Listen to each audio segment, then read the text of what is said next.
Bonjour chers auditeurs de l'ODJ Média, notre chroniqueur de l'ODJ, Aït Belhassen Mohamed, partage son avis et sa réflexion, dans un article qu'il a intitulé « Virage électrique, entre utopie écologique et réalité du bitume », qu'on écoutera ensemble dans ce podcast. Notre ingénieur débute son article de la manière suivante.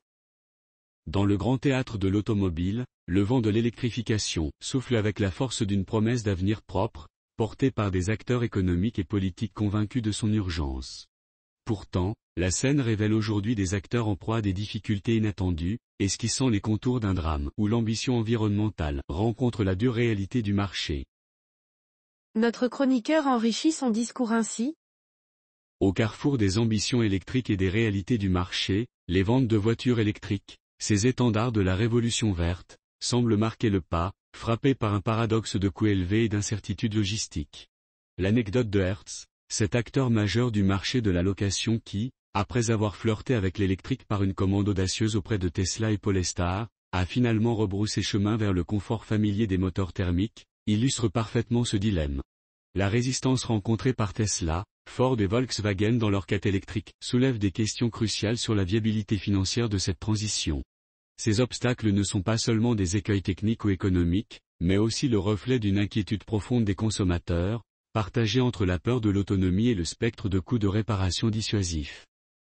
Dans ce contexte, la fin programmée des moteurs thermiques en Europe, prévue pour 2035, apparaît de plus en plus comme une échéance menaçante, voire irréaliste. L'Allemagne, poids lourd économique et industriel de l'Union, commence déjà à émettre des signaux de recul, envisageant un futur où l'interdiction serait repoussée ou, tout du moins, réévaluée. La perspective de voir des partis politiques moins enclins à soutenir l'électrification prendre le pouvoir aux prochaines échéances électorales européennes ajoute une dimension supplémentaire à cette équation complexe. Ce scénario soulève l'importante question de la pertinence du choix de l'électrique, fait avec une assurance qui semble aujourd'hui presque précipitée. Dans cet éditorial, nous ne cherchons pas à émettre un jugement définitif sur la transition électrique, mais plutôt à souligner la nécessité d'un pragmatisme renouvelé.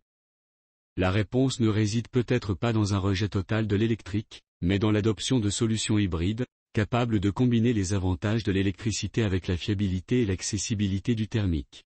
En somme, ce qui se joue ici, c'est le fragile équilibre entre une ambition louable de réduction des émissions de CO2 et la réalité économique et logistique d'un marché complexe. La route vers l'électrification totale est semée d'embûches, et il est crucial que les décideurs politiques et industriels naviguent avec sagesse et discernement.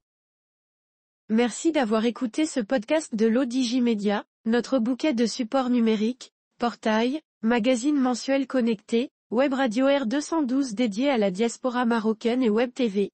N'oubliez pas de télécharger notre application l'ODJ Mobile sur Play Store et de vous abonner à notre chaîne YouTube l'ODJ TV. Alors, on se dit au prochain podcast de nos chroniqueurs de l'ODJ, et à très bientôt.